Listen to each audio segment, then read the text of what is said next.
귀한 찬송 감사합니다. 우리 하나님께서 기쁘게 받으신 줄로 믿습니다. 오늘 우리 계시는 하나님의 말씀은 히브리서 11장 1절부터 3절까지 말씀입니다. 히브리서 11장 1절부터 3절까지 말씀, 봉독할 때에 살아계신 우리 하나님의 음성으로 들으시기 바랍니다. 믿음은 바라는 것들의 실상이요 보이지 않는 것들의 증거니 선진들이 이로써 증거를 얻었느니라. 믿음으로 모든 세계가 하나님의 말씀으로 지어진 줄을 우리가 아나니 보이는 것은 나타난 것으로 말미암아 된 것이 아니니라. 아멘. 샬롬. 샬롬. 네, 우리 옆에 분들하고 함께 인사 나누겠습니다. 하나님께서 우리를 사랑하십니다.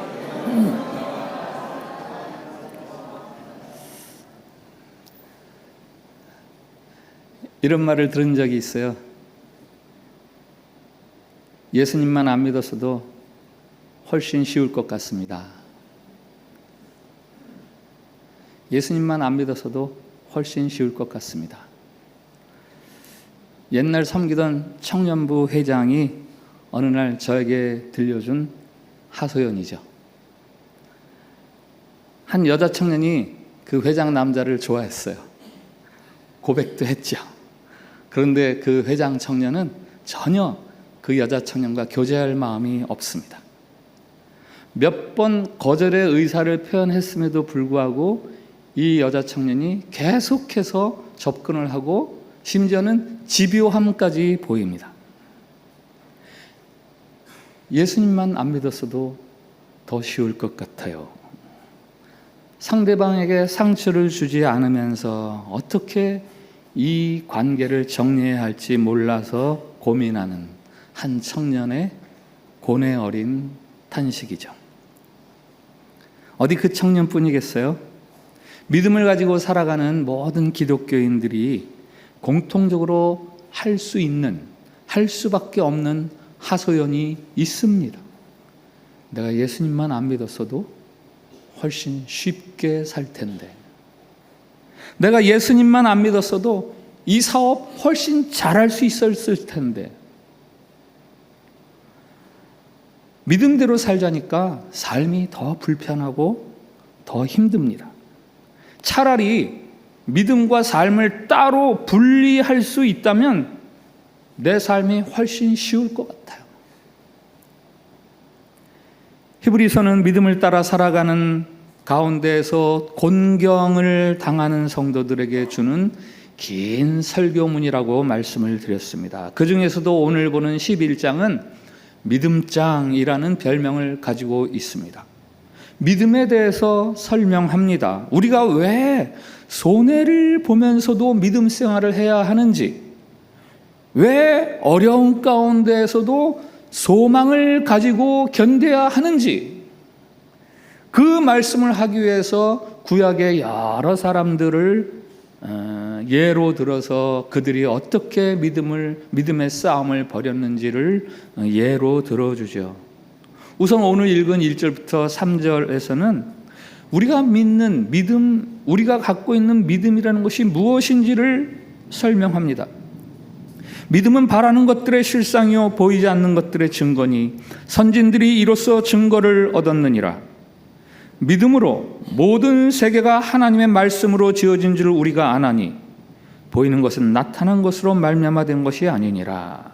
믿음은 바라는 것들의 실상, 보이지 않는 것들의 증거. 바라는 것이 뭐예요? 아직 손에 와 닿지 않은 것들입니다. 보이지 않는 것이란 보고 싶어요. 그런데 보이지가 않아요. 보이거나 손에 잡히지 않지만 이 말은 마치 하나님이 없는 것 같이 느껴지지만 이런 뜻이죠. 그럼에도 불구하고 하나님이 계신 것처럼 예수 그리스도의 복음 안에서의 모든 약속이 이루어질 것처럼 살아가는 것, 그것이 바로 믿음이다라고 말씀하시는 중입니다. 진리는 다만 그것을 진리로 인정하는 사람들 안에서만 진리로 존재하고 진리로서의 힘을 발휘합니다. 믿지 않는 사람에게는 그 힘을 발휘하지 못합니다. 혹은 진리로 그 힘을 발휘하지 못합니다. 내가 자식을 낳았지만 그 자식이 나를 낳지 않았잖아요 라고 하면 부모로서 부모 자식 간의 관계가 전혀 그 자식에게 영향력을 미칠 수 없는 거예요. 인도네시아의 한 대학 동기가 살고 있어요. 22년 동안 너댓 번이나 만났나요? 저 지방에 사는데 오랜만에 만났는데 어느 날 이런 희한한 얘기를 합니다. 윤기라, 너 지구가 둥글다고 생각하지? 지구는 둥근 게 아니야. 지구는 평평해. 지구가 평평한데 어릴 때부터 둥글다고 가르쳐가지고 다 지구는 둥글다고 속는다는 거예요. 지구가 평평하다고 믿으면, 우기면 그 사람에게는 지구는 끝까지 평평한 지구입니다. 그는 바다로 나갈 수 없습니다.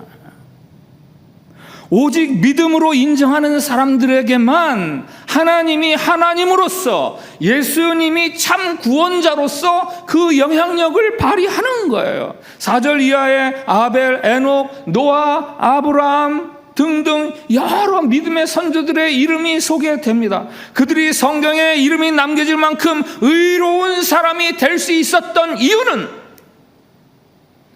그들에게 무슨 남달리 특별한 것들이 보여지거나 혹은 각별한 하나님의 나타남이 있어서 그런 것이 아니라 그냥 보이지 않는 중에도 하나님의 말씀을 믿고 의지하고 신뢰하며 살아간 그것, 그들이 바라는 그 소망이 하나님이 반드시 이루어 주실 것이라는 그 믿음, 그거 가지고 살았기 때문에 그들이 믿음 있는 자라는 이름들이 거론이 되는 거죠. 하나님은 보이지 않으십니다. 하나님의 음성 귀에 들리지 않습니다. 우리는 아무것도 보이지 않고 잡히지도 않는 상황에서 하나님을 믿어야 합니다. 예수님의 12제자 중에 한 명 도마가 예수님의 부활하심을 믿지 못하겠다 했을 때 예수님이 그에게 나타나 보이시면서 보지 않고 믿는 자가 더 복이 있다 라고 말씀하셨죠. 하나님이 나에게 나타나야 내가 믿을 수 있지 라고 하는 사람들에게 이 도마의 경험을 통해서 말씀하시는 거예요. 꼭 보아서가 아니라 보이지 않아도 믿는 것이 더 복이 있는 것이다. 중학교 때 영어 참고서에서 투 부정사의 용법을 배울 때 투 부정사의 명사용법에서 외운 영어 있죠. To see is to believe. 보는 것이 믿는 것이다. 이 과학적인 세계관에서 나온 말이죠. 어떤 면에서 믿음이란 것은 과학과 정반대입니다. 과학은 철저하게 검증되고 확인된 사실만 인정합니다. 그래서 과학은 믿는다 대신에 안다. 믿음 대신에 지식, 이렇게 말을 쓰는 거죠. 과학 시대를 살아가는 우리들에게는 과학적으로 살아라 라는 말이 믿음으로 살아라 라는 말보다 훨씬 더 설득력 있게 들립니다. 믿는다는 것은 어딘지 모르게 어수룩하고 천진난만한 세상 물정 모르는 나이브한 그런 사람들이나 믿는다고 그렇게 치부되기가 쉽습니다. 그러나 사실 기독교가 말하는 믿음이라는 것은 사실은 아예 모른 채로 믿는 것을 말하지는 않아요. 그것은 맹신, 맹종이라고 하지 믿음이라고 안 부릅니다. 그럼 기독교가 말하는 믿음이란 무엇인가? 그것은 아직 증명할 수는 없지만 그 가능성이나 의미에 내 삶을 걸만한, 그래서 내가 듣고 안 그것에 내 삶을 의지하는 것, 그것이 믿음이죠. 그러니까 안다라는 요소가 전혀 없는 것은 아니지만 그 안다에다가 바란다라는 요소가 부합되어 있는 거죠. 특히 성경 말씀을 우리는 근거로 믿음을 갖습니다.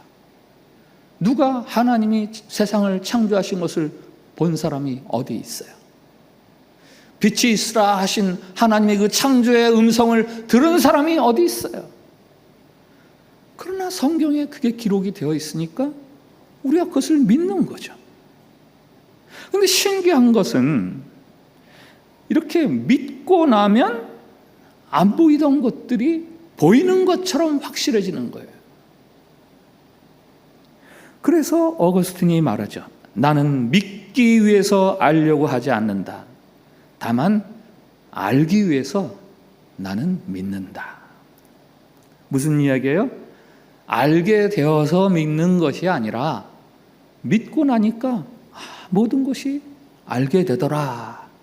인류 역사에 남을 만한 가장 위대한 신학자가 그 깊은 진리의 세계들을 어떻게 알게 되었는가? 먼저 믿고 나니까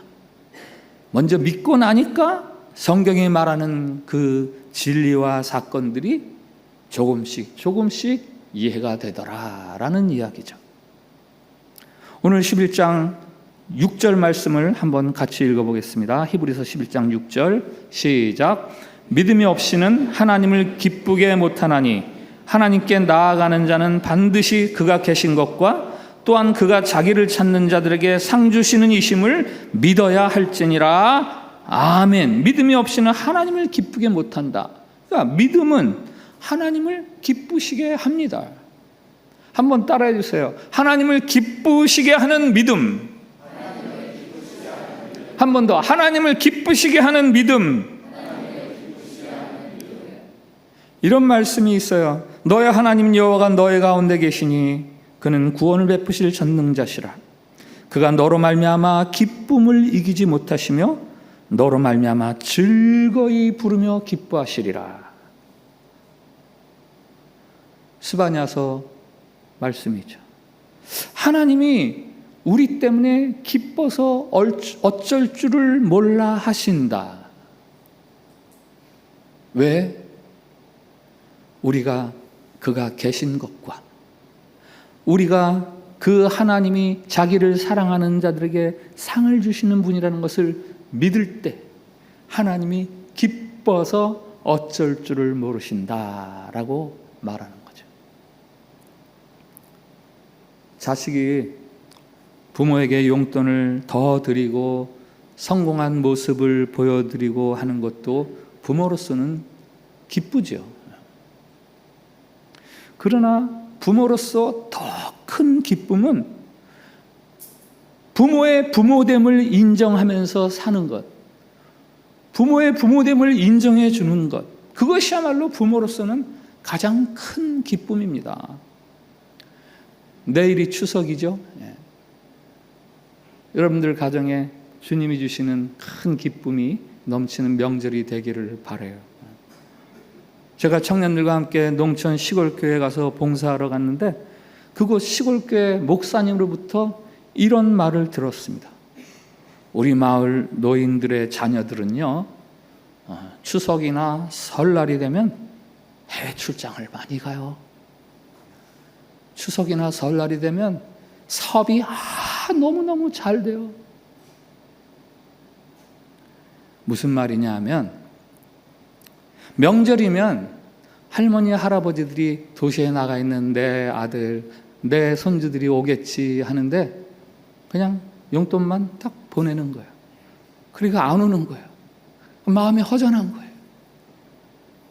동네에 나가서 사람들이 저 집 아이들은 안 왔네 하는 걸 알고 있으니까 우리 애는 해외 출장 갔대요. 우리 애는 요즘 사업이 너무 바빠가지고 잠도 못 잔대. 그러면서 혹이라도 자기 자식들이 비난받을까 봐 두둔하는 말을 하는 거예요. 그 목사님이 멀리 도시에서 부모에게 용돈 보내주면서 그것으로 할 바를 다 했다고 생각하는 그 도시 자녀들에게 안타까워서 하는 탄식의 말이죠. 하나님을 기쁘시게 해드리는 우리의 믿음, 그 믿음이란 어떤 사실, 그것에 대한 확신이기보다는 인격적이고 성품과 성품의 신뢰, 그렇게 말을 할 수가 있어요. 우리에게 삐뚤어진 믿음의 모습이 하나 있습니다. 그걸 비인격적인 믿음, 이렇게 말하죠. 하나님이 가지신 힘, 하나님의 능력, 하나님의 지위, 그것들을 이용해서 그저 내 필요, 내 소원을 이루어내는 것. 하나님께서 우리에게 무엇을 설명하시고 우리에게 무엇을 요구하시고 그런 거에는 관심이 없습니다. 그런 건 외면합니다. 그냥 내가 필요한 것 채우기 위해서 하나님을 써먹으려고 하는 거죠. 이래서 이게 주술이 되고 억지가 되고 치성이 되는 거예요. 하나님은 우리를 인격의 파트너, 인격적인 사귐의 상대로 우리를 부르십니다. 우리가 믿음으로 사업이 성공하고 합격을 하고 출세를 해서가 아니라 우리가 믿음으로 하나님 앞에서 그의 백성됨을 고백하며 인격적인 반응을 해가는 것, 그것이 바로 하나님이 우리에게 바라시는 바고, 우리가 그렇게 할 때에 하나님은 우리를 보시고 기뻐하시면서 우리를 부끄러워하지 않으신다, 우리를 자랑스러워하신다라는 거예요. 오늘 히브리서 11장에서 말하는 믿음, 그것은 행동으로 나타납니다. 어떤 사람이든 그의 삶에는 그의 성품이 배어나오잖아요. 믿음도 그 사람의 믿음이 그 사람의 삶의 성품으로 배어나옵니다. 흔적으로 남습니다. 믿음은 그저 어떤 것에 대한 단순한 지적 동의나 수긍이 아니라 그것에 대해서 내가 인격적으로 삶으로 반응하는 거예요. 11장 4절부터 32절까지 여러 구약의 선진들의 이름이 나오죠. 보이지 않는 것을 보이는 것처럼 믿고 살아가는 사람들의 이름과 그들의 행적이 나옵니다. 아벨, 에녹, 노아, 아브라함, 사라, 이삭, 요셉, 모세, 라합, 기드온, 바락, 삼손, 입다, 다윗, 사무엘.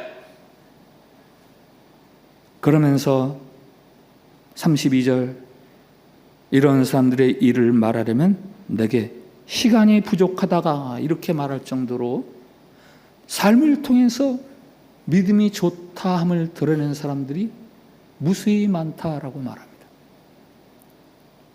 그 모든 증거자들의 공통점은 그저 입술로만 하나님을 믿습니다 하는 것이 아니라 하나님에 대한 믿음을 마음속에 가만히 쌓아두고 있는 것이 아니라 삶을 통해서 그 믿음을 드러내는 사람들이에요. 예를 들어서 노아는 믿음으로 배를 만들었습니다. 방주를 만들었습니다. 홍수가 온다라는 하나님의 말씀을 믿었을 뿐만 아니라 그 믿음을 따라서 배를 만들었어요. 아브라함은 어디를 갈지 몰랐지만 고향 친척 아버지 집을 떠나라 하는 하나님의 말씀을 믿고 떠났습니다. 아들 이삭을 드릴 수 있었던 것도 하나님을 믿었기 때문이에요. 모세는 믿음으로 바로의 공주의 아들이라 칭함받는 것을 거절했습니다. 믿음으로 거절했습니다. 자기 백성들과 함께 고난받는 것을 선택했습니다. 믿음으로 거절하고 믿음으로 선택하고 라합, 삼손, 입다, 다윗, 사무엘 다 하나님을 믿는 믿음으로 행동했던 사람들이에요.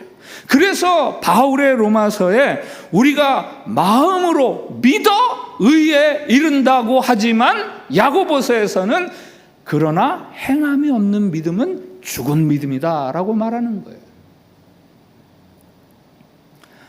오늘 히브리서 11장 13절부터 16절까지 말씀 한번 같이 읽어보겠습니다. 13절부터 같이 읽습니다.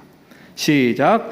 이 사람들은 다 믿음을 따라 죽었으며 약속을 받지 못하였으되 그것들을 멀리서 보고 환영하며 또 땅에서는 외국인과 나그네임을 증언하였으니 그들이 이같이 말하는 것은 자기들이 본향 찾는 자임을 나타냄이라. 그들이 나온 바 본향을 생각하였더라면 돌아갈 기회가 있었으려니와 그들이 이제는 더 나은 본향을 사모하니 곧 하늘에 있는 것이라. 이러므로 하나님이 그들의 하나님이라 일컬음을 받으심을 부끄러워하지 아니하시고 그들을 위하여 한 성을 예비하셨느니라. 아멘. 믿음이 있는 이 사람들이 이 땅에서 외국인처럼 이 땅의 삶에 익숙하지 않은 사람으로 나그네로서 그저 이 땅에 임시로 머무는 사람으로서 살아갔다. 이 땅에서 내가 영원히 살 것처럼 살지 않았습니다. 이 땅이 내게 익숙해야 돼. 이런 마음으로 살지 않았어요. 그렇게 살아가는 사람들과 다른 삶을 살았습니다. 하나님을 믿으니까 이 땅보다 더 영원한 고향이 따로 있다는 것이 믿어지는 거예요. 보이지 않는 그것이 마치 보이는 것처럼 확신이 되어서 거기에 소망을 두고 거기에 자기의 꿈을 두고 더 정확히 말하면 하나님이 약속하신 그 약속이 성취될 것이라는 그 소망을 바라보면서 이 땅에서의 나그네로서의 이방인으로서의 객으로서의 그 서러움과 어려움과 인내를 참고 견뎌가는 거죠.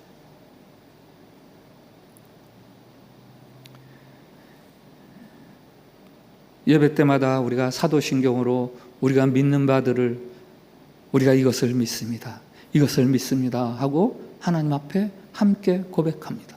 오늘도 우리가 사도신경으로 하나님 우리가 이것을 믿습니다 하고 고백했죠? 그 고백의 맨 마지막 고백의 내용이 뭔지 아세요? 오늘 맨 마지막으로 뭘 믿는다고 고백하셨어요? 영생을 믿습니다. 영생을 믿습니다. 존 칼빈은 이 구절을 이렇게 해석합니다. 우리는 우리의 행복이 이 세상에 있지 않고 우리가 나그네로 이 땅을 여행하고 있음을 믿습니다. 이 땅의 것에 집착하지 않으며 살겠습니다 하는 고백이 영생을 믿습니다 라는 고백이다. 여러 항목이 나열이 되어 있으면 그 중에서 처음 것도 중요하겠죠. 그럼 마지막 것도 상당한 의미를 갖는 거예요. 예를 들어서 10가지를 뽑아라. 그러면 9가지는 뭐 쭉 쓸 수 있는데 마지막 한 가지는 고민하는 거예요. 꼭 껴야 되는데 지금 거론 안 된 하나가 있나? 그래서 고심해서 그 마지막을 채우는 거예요. 신앙 고백에서 영생을 믿습니다.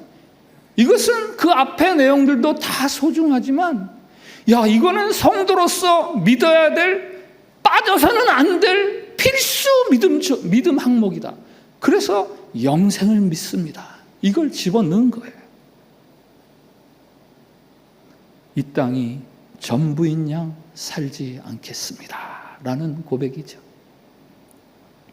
더 나은 본향이 예비되어 있음을 믿고 그것을 사모하는 사람으로 살아가겠습니다.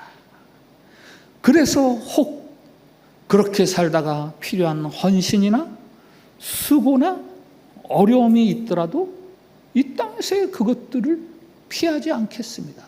외면하지 않겠습니다. 16절 하반절에 하나님이 그들의 하나님이라 일컬음 받으심을 부끄러워하지 아니하시고, 하나님이 그들의 하나님이라고 일컬음 받는 것을 부끄러워하지 아니하시고 그들을 위하여 한 성을 예비하셨느니라. 하나님께서 이렇게 사는 사람들이 저 하나님이 내 하나님이야 라고 말하는 그것을 하나님이 부끄러워하지 않으시고 자랑스러워 하신다는 거예요. 그리고 그들을 위해서 그들이 믿는 그 성을 예비하고 계시다라는 거예요. 그러니까 믿음은 하나님을 기쁘시게 할 뿐만 아니라 우리가 하나님의 자랑거리가 되게 하는 거예요.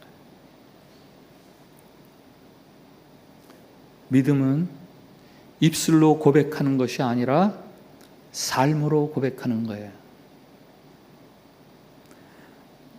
말로만 내가 예수님을 구원자로 믿습니다라고 말하지 마세요. 내가 하나님의 자비로우심을 믿습니다라고 말로 이야기하지 마세요. 믿음은 여러분의 입이 아니라 여러분의 몸으로 고백하는 거예요. 여러분의 발과 손으로 고백하는 겁니다. 믿음 있는 자로 살아가는 것. 그것이 바로 하나님이 기뻐하시는 믿음이고 하나님이 자랑스러워하시는 믿음이에요.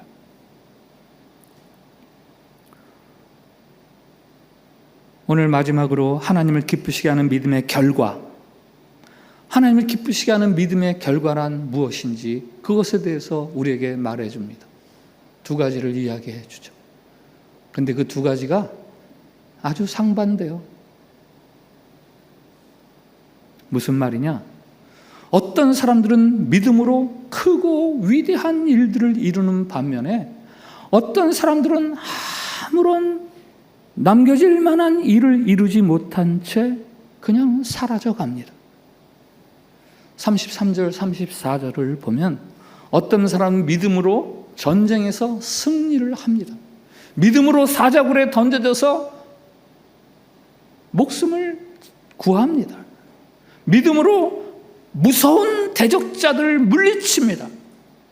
믿음은 우리가 당하는 어려움들을 능히 극복하고 좋은 결과를 가져다주는 열쇠고, 그 믿음을 통해서 하나님이 일하셔서 참으로 크고 위대한 업적들을 남기는 사람들이 있습니다. 그런데 35절부터는 다른 이야기를 해요. 어떤 사람들은 자신들이 당해야 할 어려운 시험들을 고스란히 당하면서도 그 믿음을 버리지 않은 사람들이 있다라고 말하죠. 믿음을 위해서 그저 말없이 살다가 죽어간 무명의 신자들 들어보세요. 어떤 이들은 조롱과 채찍질뿐 아니라 결박과 옥에 갇히는 시련도 받았으며 돌로 치는 것과 톱으로 켜는 것과 시험과 칼로 죽임을 당하고 양과 염소의 가죽을 입고 유리하여 궁핍과 환난과 학대를 받았으니. 왜 이런 사람들에 대해서 이야기를 해주는 거죠? 이 사람들이나 앞에서 말한 믿음으로 위대한 일을 이루어낸 사람들이나 모두 다 똑같이 믿음의 모범적인 삶을 살아간 사람들이다라는 것을 이야기하는 거예요. 이어지는 12장의 첫 절 1절에서 이러므로 우리에게 구름같이 둘러싼 허다한 증인들이 있으니, 여기 믿음의 허다한 증인들이란 저 앞쪽에 믿음으로 위대한 업적을 남긴 그런 사람들 뿐만 아니라 저 뒤쪽에 그저 믿음으로 온전히 어려운 것은 믿음을 지키다가 말없이 사라져간 수많은 구름보다도 많이 믿음을 지켜간 무명의 신자들, 그들도 다 이 증인들이다라는 거예요. 이게 히브리서 11장의 결론이에요. 어려움 당하는 성도들을 만나서 이야기하다 보면 가끔 그런 이야기를 합니다. 제가 아직 믿음이 모자라서요. 자신이 믿음이 모자라서 아직 병중에 있고 이렇게 사업이 오랫동안 침체되어 있다. 내가 믿음이 조금만 더 자라나면 이 어려움들을 다 벗어날 수 있다라는 말씀이죠. 하나님 앞에서 자신의 믿음의 부족함을 고백하는 그 마음을 이해하지 못하는 것은 아니지만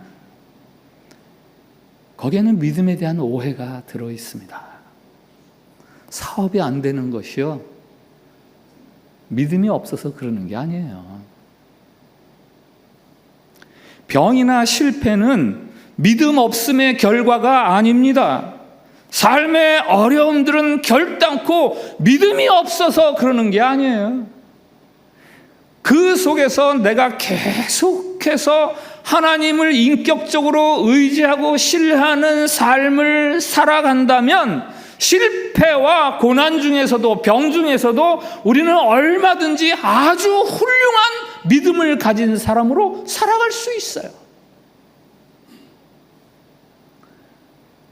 믿음으로 어떤 일에 형통을 이루고 위기를 면하는 것도 좋은 믿음입니다. 그러나 믿음 때문에 삶의 어려움들을 고스란히 받아들이고 인내하고 순종하다가 생을 마치는 것도 하나님 입장에서는 이야,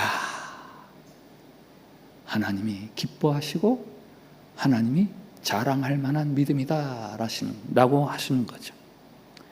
위기를 모면하는 것도 하나님이 주시는 능력이지만 위기 속에서 믿음을 잘 지켜가는 것도 하나님이 주시는 능력이죠. 이 마지막 말씀이 오늘 읽은 본문 1절부터 3절 앞부분이죠. 그 앞과 뒤가 히브리서 11장의 어떤 내용인가를 우리에게 가르쳐주는 중요한 단서가 되는 거예요. 바로 앞에 장 히브리서 10장에서 우리가 지난 시간에 히브리서 지난 시간에 10장에서 말미에 뭐라고 그럽니까?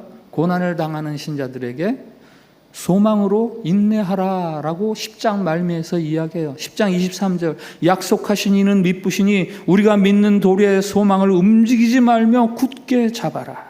10장 36절 너에게 인내가 필요한 것은 너희가 하나님의 뜻을 행한 후에 약속하신 것을 받기 위함이라.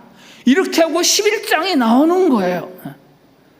믿음에 대해서 긴 설명을 하고 그리고 이어서 12장 1절 인내로서 우리 앞에 당한 경주를 해라. 11장에는 믿음으로 큰 일을 이루시는 사람들도 있지만 믿음으로 아무 일도 안 일어나는데 지켜가다가 사라져가는 사람들도 있다라는 두 가지 종류의 믿음의 결과를 말해주면서 그러니까 어렵더라도 믿음의 경주를 하자. 세상 모든 사람들의 가치 기준은 이 땅에서의 더 나은 삶, 이 땅에서의 더 나은 삶이에요. 이것을 현세주의라고 합니다. 그러나 영적으로 성공하고 가치 있는 삶을 살아가는 이들의 특징은 내가 어떻게 이 땅에서 더 좋은 삶을 살까가 아니라 내가 어떻게 이 땅에서 주님과 더 좋은 관계를 맺어가며 살까?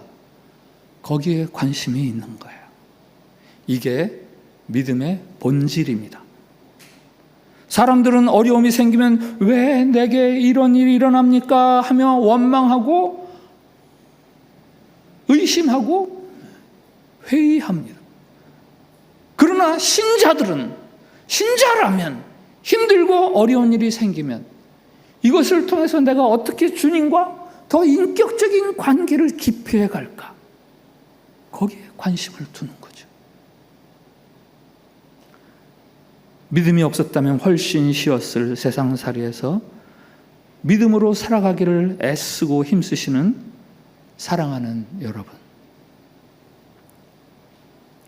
부디 낙심하지 마시고 소망 가운데서 여러분의 그 믿음을 지켜가십시오. 히브리서 11장 마지막에서 이름도 없이 빛도 없이 그러나 고귀한 믿음 생활을 해갔던 구름같이 많은 무명의 신자들, 하나님이 그들을 오늘 저와 여러분 앞에서 칭찬해 주시잖아요. 내가 그들 때문에 기쁘고 그들 내가 부끄러워하지 않는다 라고 그들을 칭찬해 주시잖아요.